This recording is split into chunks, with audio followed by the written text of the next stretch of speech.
Dear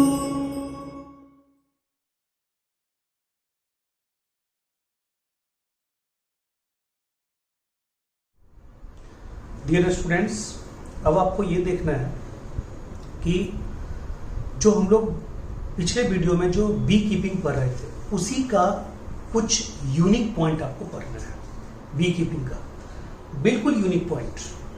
unique point में हम लोग क्या क्या पढ़ेंगे, ठीक है? तो कहते हैं यूनिक पॉइंट में हम लोग को जो पढ़ना है वो ये है कि हनी के कंपोजिशन क्या है, यानी हनी का कंपोजिशन। हनी बी मतलब जो बी कीपिंग है उसका प्रोडक्ट क्या है, ठीक है? यानी बी कीपिंग का प्रोडक्ट हमने क्या बताया कि प्राइमरी प्रोडक्ट जो है वो है बी वैक्स। जो सेकेंडरी प्रोडक्ट है वो क्या है, वो है आपका हनी। याद रखिएगा, यहां पे कंफ्यूजन नहीं होना चाहिए, ये आपको क्वेश्चन में आएगा।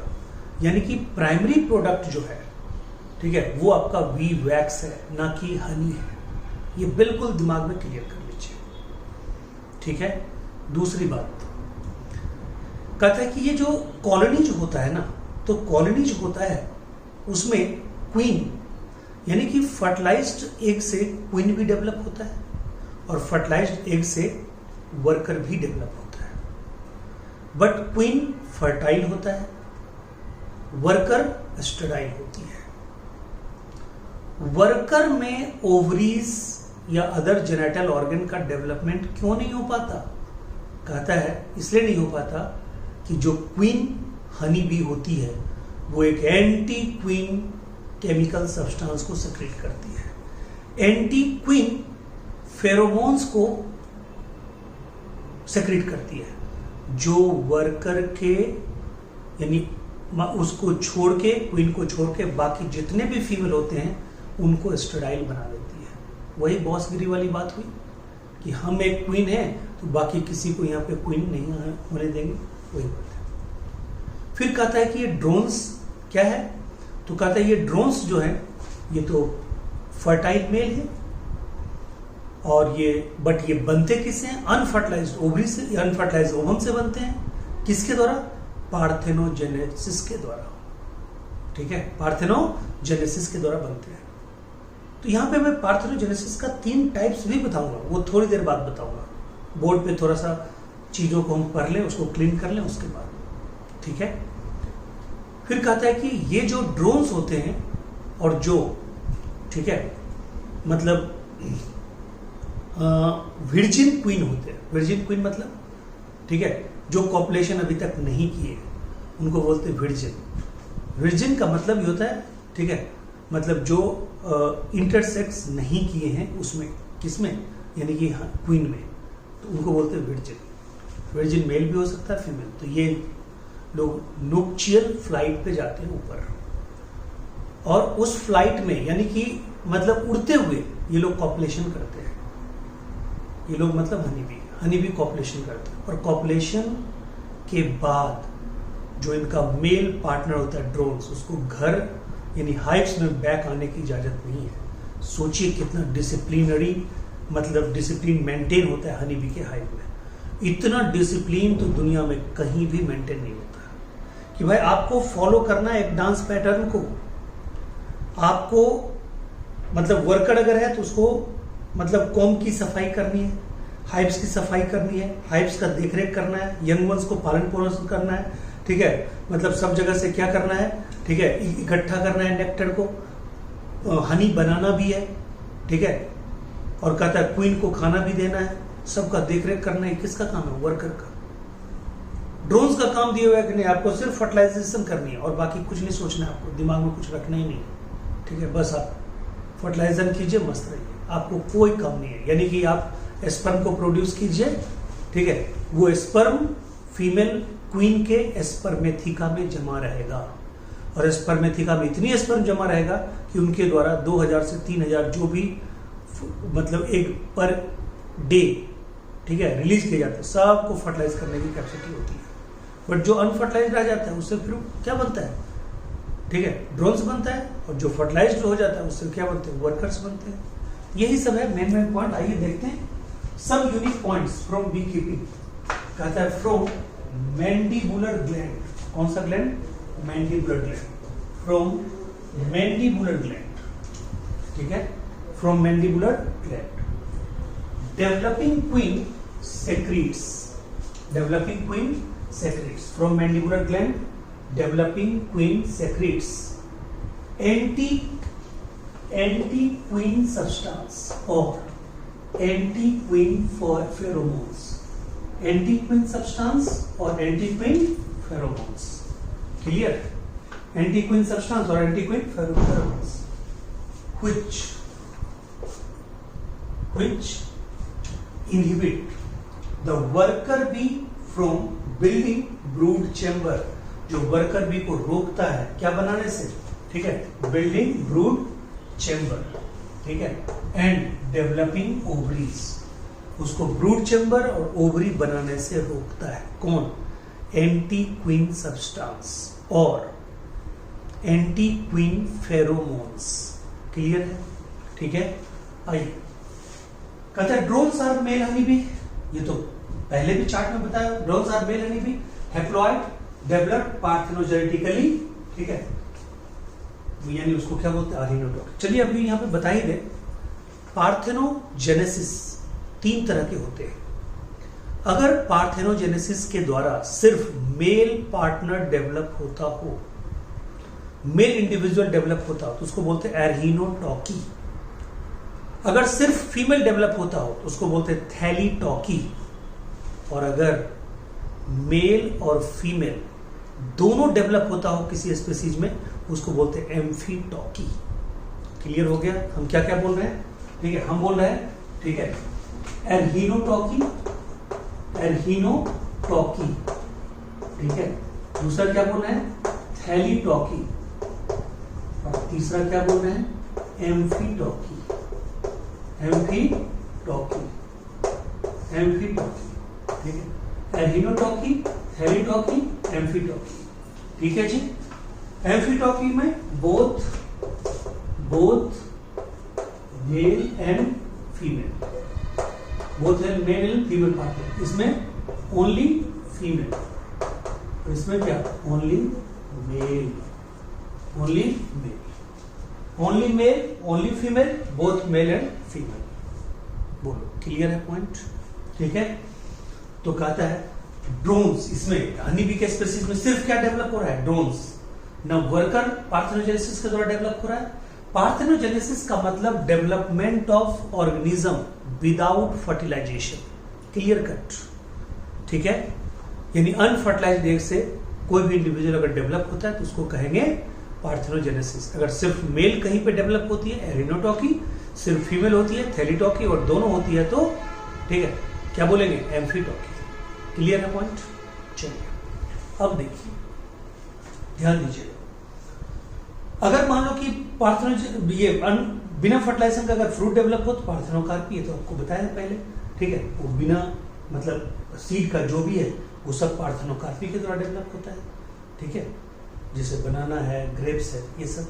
चलिए अब आइए ड्रोन्स एंड वर्जिन क्वीन, जो भी आपको बताया था, drones and virgin queen take part in nuptial flight, nuptial flight, okay, after copulation the drones are, ठीक है, not allowed to come back to home, उसको हाइव में आने की इजाजत नहीं। इसलिए मैंने बोला कितना डिसिप्लिन आप देखिए, ठीक है, और सब जगह फीमेल की चलती है भाई, ठीक है, दुनिया में हर जगह फीमेल की चलती है, तो फीमेल हमारे जो भी स्टूडेंट है सब खुश रहिए, फीमेल की हमेशा चलेगा, आप लोग जैसा दुनिया चलाना चाहोगे वैसा ही चलेगा भाई, ठीक है।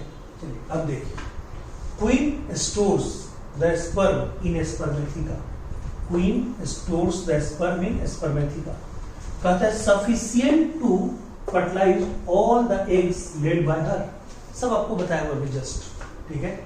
फिर कहते हैं female developed by fertilized egg, ये तो कई बार बताया, female developed by fertilized egg, workers are sterile female, ये सभी बताया हुआ। स्काउट, अब इसमें क्या होता है, इसी वर्कर बी में कुछ होते हैं स्काउट बी, वो क्या करते हैं मालूम है, पहले जाके देखते हैं कहां पे, ठीक है, फूड मतलब टेक्सचर ज्यादा है, कहां पे हमें नेक्टर ज्यादा मिलेगा, कहां पे बी हाइव बनाने का पूरा इंतजाम है, कहाँ पे बी पास्चर ज़्यादा है, ठीक है, वहाँ पे ये पहले चुन के आते हैं, जगह को स्पॉट करते हैं, इसलिए इनको बोलते हैं बी स्काउट, स्पॉट करते हैं, फिर वहाँ पे जाके बुला के ले जाते हैं बाकी वर्ग, चलो वहाँ पे डेढ़ डालते हैं, ठीक है। तो ये यानी कि scout bee search for food and intimate, ठीक है, say to worker bee by dance, round dancer, इनका डांस भी होता है एकदम राउंड डांसेस, ठीक है। कहता है for less than 75 meter, 75 meter के अंदर अंदर ही, एंड टेल वेगिंग डांस, इसके डांस का नाम है टेल वेगिंग डांस। क्यों इतना इंपॉर्टेंस है इस डांस का, ठीक है। कहता है कि टेल इसका इसलिए इंपॉर्टेंस है क्योंकि इनको ना, मतलब समझिए कि मेडिसिन के क्षेत्र में इस डांस को खोज करने वाले साइंटिस्ट फ्रिस्क साहब को मेडिसिन के क्षेत्र में नोबेल प्राइज दिया गया। अब आप समझिए कितना इंपॉर्टेंट ये डांस है, टेल वेगिंग डांस, 75 मीटर के अंदर टेल वेगिंग डांस, इसके थ्रू, ठीक है, जो स्काउट बी हैं वो इंटीमेट करते हैं बाकी सब वर्कर पार्टनर को कि चलो वहां पे नया अड्डा डालने का, वहां पे चलो नया अड्डा डालने का, वहां पे चलो नया घर बनाने का, नया घोंसला बनाने का। आप समझ रहे हैं, ठीक है। फ्रॉम द हाइव, ठीक है, professor Karl von Frisch decoded the language of bee dance, okay, and got Nobel Prize in medicine or physiology in 1973. Clear है point? V-wax, कहता V-wax considered as primary product, V-wax considered as primary product, V-wax ही है primary product, मैंने starting बताया था। It is secreted by abdominal wax gland, secreted by abdominal wax gland, B wax किसके द्वारा, abdominal wax gland of the worker bee। और कहता है worker bee और क्या करता है, it bears a hardening substance from cephalic gland, it bears a hardening substance from, ठीक है, cephalic gland and a regime called propolis, very very important, ये भी क्वेश्चन आ सकता है, from pollen grain, from pollen grain. Clear है point, from pollen grain, ठीक है। चलिए अब देखिए, ये क्लियर हो गया। एपिस मिलीफेरा, कहता है Apis indica Indian, common Indian species है एपिस इंडिका, बट जानते हैं आजकल क्या है, आजकल है कि जो प्रोडक्शन ज्यादा देगा उसी की नाम होगा। तो कहता है मिलीफेरा जो है, एपिस मिलीफेरा जो इटालियन वैरायटी था, उसको रेयरिंग ज्यादा की जाती है, कॉमनली वही रेयर किया जाता है, कॉमर्शियली वही प्रोड्यूस किया जाता है, उसी की रेयरिंग होता है। क्यों? उसकी प्रोडक्शन क्षमता बहुत ज्यादा है, ठीक है, उसकी प्रोडक्शन क्षमता क्या है, बहुत ज्यादा है, ठीक है। तो कहता है Apis mellifera commonly and commercially, ठीक है, rare in India due to higher rate. अब भाई artificial bee wax, artificial bee wax garden में रखा रहता है और कार्ड में रखा रहता है, आपका कहीं घर में कहीं भी अगल बगल रख सकते हैं। वो वुडन का बना होता है, उसमें एक वुडन प्लेटफॉर्म होता है, उसमें छेद होती है नीचे से, ठीक है, और उसका पूरा का पूरा ऊपर बनाया जाता है बिल्कुल एकदम ब्रूड चैम्बर की तरह, ठीक है। तो कहता है उसमें एंट्री और एग्जिट के लिए एक छोटे छोटे पोर्स होते हैं नीचे, ठीक है।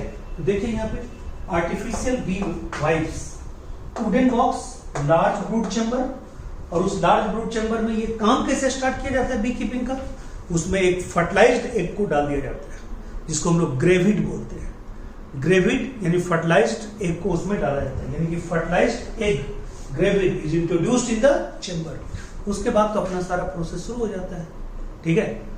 क्लियर है पॉइंट? तो फर्टिलाइज्ड एग से उसकी शुरुआत होती है, यानी ग्रेविड से उसकी शुरुआत होती है, ठीक है। वुडन चैम्बर होता है, कहता है placed on wooden platform with opening, with an opening at bottom for entry and exit of bee. बोलिए क्लियर है पॉइंट? ये सारा पॉइंट आपको क्लियर हो गया, ठीक है। चलिए इसको मिटाते हैं। क्लियर? तो आप लिख लीजिएगा, वो सब पॉइंट भी लिखिएगा, इसका खूब अच्छा से आप नोट्स बना लीजिएगा। चलिए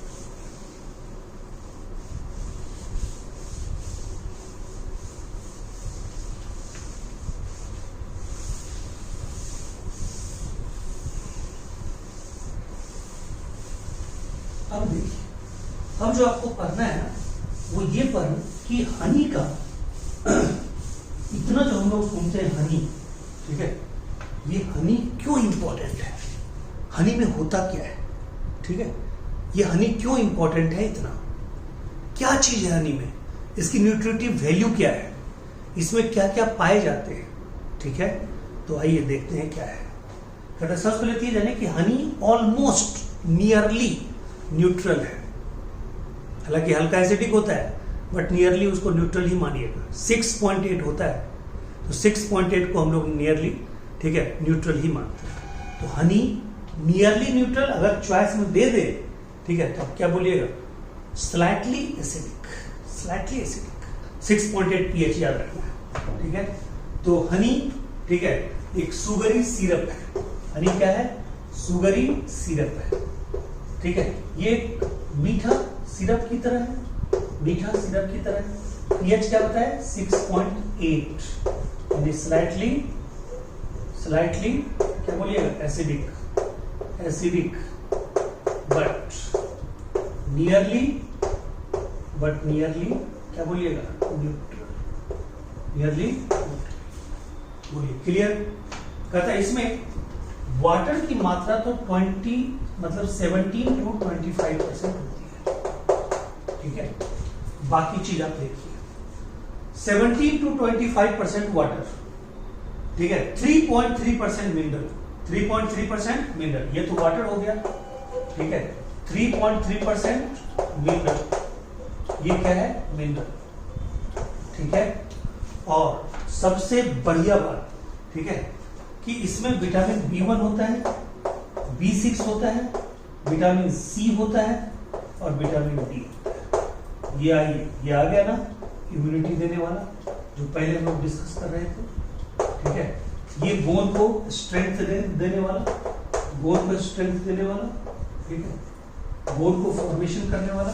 B6, ठीक है, कहता है ये B6 क्या होता है, पायरिडॉक्सिन, पायरिडॉक्सिन, ये पायरिडॉक्सिन ये क्या करता है, ये आरबीसी को बनाने में मदद करता है, ठीक है, इसकी कमी से एनीमिया होता है, ठीक है। और B1, ठीक है, ये क्या करता है, ये पूरे मतलब बॉडी, इसका पहले नाम जानिए, इसका नाम क्या है, थियामीन, क्या नाम है, थियामीन। ये जनरल मेटाबॉलिज्म को मेंटेन करता है, जनरल मेटाबॉलिज्म को मेंटेन करता है। इसकी कमी से कौन सा चीज होता है, berry berry, berry berry, berry berry, berry berry से बचाता है, एनीमिया से बचाता है, इम्यूनिटी बढ़ाता है, ठीक है, और स्कर्वी से भी बचाता है। ये इम्यूनिटी भी देगा और स्कर्वी से भी बचाएगा, स्कर्वी एंटी स्कर्वी होगा, ठीक है। उसके बाद ये, ठीक है, बोन यानी कि रिकेट्स से बचाएगा, रिकेट्स और ऑस्टियोमेलेसिया, ऑस्टियोमेलेसिया। अब बताइए इसमें कितने विटामिन पाए जा रहे हैं। कहता है कि इसमें B1, B6, C और D प्रचुर मात्रा में होते हैं, एबंडेंट मात्रा में होते हैं, ठीक है, एबंडेंट मात्रा में होते हैं। तो एबंडेंट मात्रा में होते हैं, बताइए B1 क्या करेगा, जनरल मेटाबॉलिज्म को मेंटेन करेगा और हनी लेने के बाद ये बेरी बेरी होने नहीं देगा, एंटी बेरी बेरी, यानी कि विटामिन B1 का नाम क्या है, थियामीन, ठीक है, थियामीन, ठीक है। उसका B6 उसका नाम क्या है, पायरिडॉक्सिन, इसका मतलब ये आरबीसी को बनाने में मदद करेगा, एनीमिया से बचाएगा, ठीक है। और कहता है कि विटामिन C इम्यूनिटी बढ़ाएगा, एंटी कैंसरस प्रॉपर्टी देता है, vitamin C also anti cancerous vitamin. ये कोलेजिन फाइबर का फॉर्मेशन करेगा, विटामिन मतलब विटामिन C कोलेजिन फाइबर का फॉर्मेशन करता है, वुंड हीलिंग करता है, कोई भी घाव वगैरह को जल्दी हील करता है by the formation of collagen fibre, ठीक है। स्कर्वी होने से भी बचाएगा। विटामिन D बोन को स्ट्रेंथ देगा by the deposition of calcium on the bone, ठीक है। इसलिए विटामिन D का क्या नाम है, कैल्सीफेरॉल, क्या नाम है, कैल्सीफेरॉल, ठीक है। विटामिन C का क्या नाम है, ascorbic acid, ascorbic acid, ascorbic acid. और विटामिन D का क्या नाम है, कैल्सीफेरॉल, सब लिख लीजिएगा। और कैल्सीफेरॉल की कमी से क्या होता था, रिकेट्स बच्चों में, और एडल्ट में ऑस्टियोमेलेसिया, इन दोनों से बचाएगा, ठीक है। अब आइए कहता है विटामिन डी पाया, उसके बाद फ्रुक्टोज, एल फ्रुक्टोज मतलब L for levoform, levoform of fructose is known as levulose. सबसे हाईएस्ट अगर कोई पूछेगा बताइएगा यही पाया जाता है। 41% हाईएस्ट कंपोनेंट, ठीक है, ऑफ हनी इज लेबुलोज। लेबुलोज यानी कि अल्फा, ठीक है, सॉरी अल्फा कहते हैं एल फ्रुक्टोज। कितना भाई? ठीक है, 41%, ये दिमाग में जाओ, ठीक है। और 35% ग्लूकोज भी, 35% ग्लूकोज, ये दोनों। यानी कि देख लीजिए ना, 41% तो आपका क्या हो गया? लेबुलोज हो गया, ठीक है। यानी कि एल फ्रुक्टोज को हम लोग क्या बोलते हैं? लेबुलोज। 41% अकेला हुआ और 35% हो गया आपका क्या? ग्लूकोज। 41 और 35 कितना हो गया? 76% के आसपास। और देखिए 17 से 25% के आसपास क्या होता है? वाटर। बाकी सब तो परसेंटेज में होता है, ठीक है। तो सुक्रोज 1.9%, डेक्सट्रीन 1.3%, 1.5%, ठीक है। ये एज ए टोनिक काम करता है, एज ए लैक्सेटिव काम करता है, ठीक है, एज ए स्वीटनिंग एजेंट काम करता है, और कहता है ये इन्फेक्शन को भी रोकता है और इम्यूनिटी को बढ़ाता है। क्लियर है? इन्फेक्शन को रोकता है, इम्यूनिटी को बढ़ाता है। अगर कोई मान लो कि घाव वगैरह, वहां अगर सिंपल भी हनी लगा दोगे ना, ठीक है, तो वो वहां पे इन्फेक्शन होने नहीं देगा, फर्दर इन्फेक्शन होने नहीं देगा। सोचिए आप इसकी मेडिसिनल वैल्यू कितनी है, ठीक है। तो इसकी जबरदस्त मेडिसिनल वैल्यू, इसलिए ये कम से कम कहा जाता है कि 1000 टाइप के आयुर्वेदिक मेडिसिन में इसका यूज होता है, ठीक है।